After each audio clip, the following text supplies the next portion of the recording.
First కళాయి పెట్టుకోవాలి, heat కావాలి, నీళ్ళ చుక్కలు ఉండకూడదు. మొత్తం ఆయిల్ వేసుకోవాలి, ఫుల్ ఆయిల్ వేసుకోవాలి. ఫుల్ ఆయిల్ వేసుకోవాలి.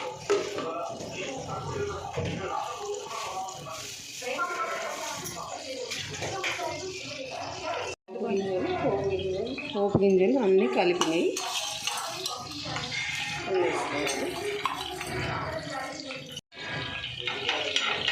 కొంచెం వేగనివ్వాలి. మనం ఇందులో కానీ తాలింపులలో చాలా పేస్ట్ తీసుకోకూడదు, ఫస్ట్ వేయకూడదు, ఎందుకంటే మాడిపోతుంది. అన్ని పల్లీలు వేసుకోవాలి, అది మీ ఇష్టం, వేసుకేసి లేకపోతే వద్దు.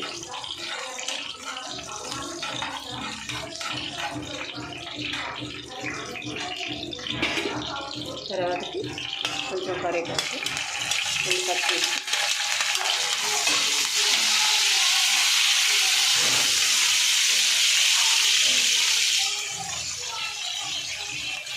తర్వాత ఉల్లిపాయలు,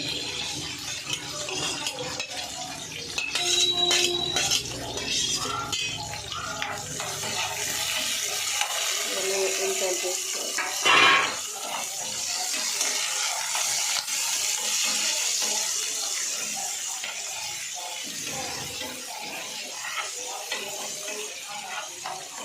దూరం వేయాలి.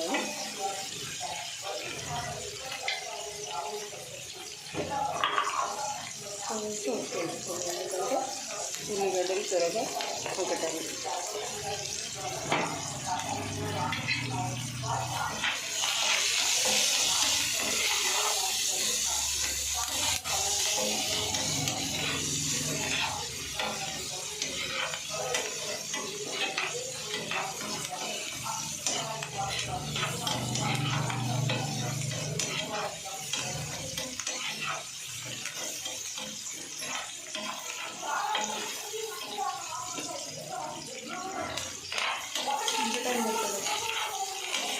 ఒక 5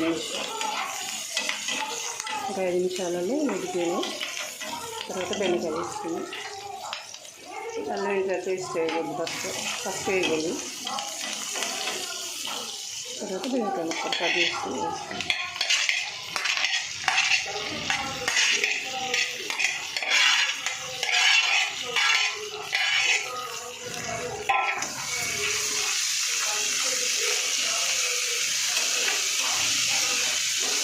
ఫస్ట్ మనం వేయట్లేదు. మనకు మగ్గిన తర్వాత వెళ్ళిపోయి ఒక్కటే కచ్చ దానికి వేసుకోవాలి. పైన కారం వేసిన తర్వాత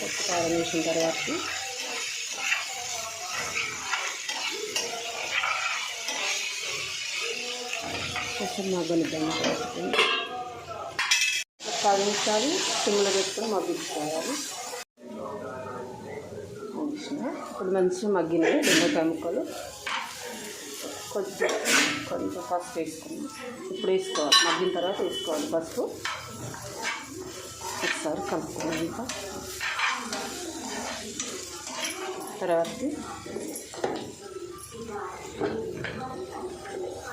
ఒక స్పూన్ కారం, అది మీరు తినేదాన్ని బట్టి వేసుకోవచ్చు. నేనైతే కొంచెం ఎక్కువ వేసుకున్నాను, బెండకాయ కాబట్టి. ఫస్ట్ మనం కొంచెం ఉప్పు వేసినాం కదా, చూసుకొని వేసుకోవాలి. ఇది పులిన కారం ఒక స్పూన్ వేసిన తర్వాతకి జీలకర్ర, ధనియాల పొడి, మసాలా ఏం లేదు ఇందులో. ఇవన్నీ ఒకసారి కలుపుకోవాలి.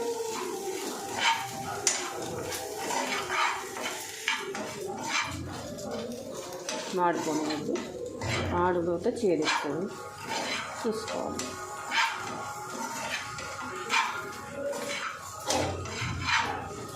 కారం, ఉప్పు మీరు తినేదాన్ని బట్టి వాడుకోవచ్చు. తర్వాతకి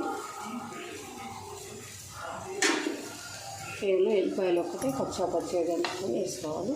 వేసుకున్న కారం అన్నీ వేసినాక ఎల్లిపాయ వేసుకోవాలి.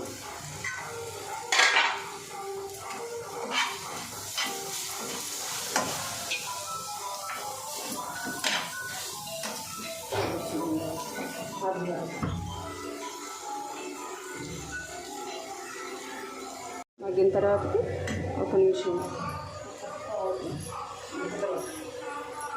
ఎక్కువ చల్లుకోవాలి, ఎందుకంటే ఆయిల్ ఎక్కువ తినకూడదు. ఆయిల్ ఉంటుంది, ఒక్క చుక్కలు చాలు. ఆయిల్ అనేది ఎక్కువ పట్టదు మనకి బాడీకి. కొంచెం వాటర్ వేసుకుంటే గ్యాస్ పొంగ అది మంచిగా ఉంటుంది.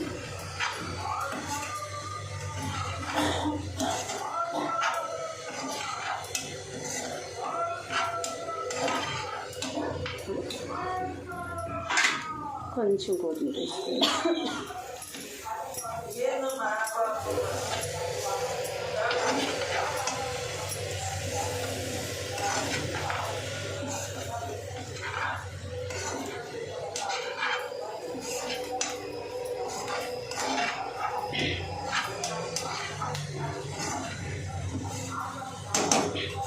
టేస్ట్ బెండకాయ కర్రీ. మీ పిల్లలు మీరు నచ్చే బెండకాయ కర్రీ రెడీ. పప్పు చారులైనా పచ్చి పులుసులైనా టేస్ట్ బాగుంటుంది.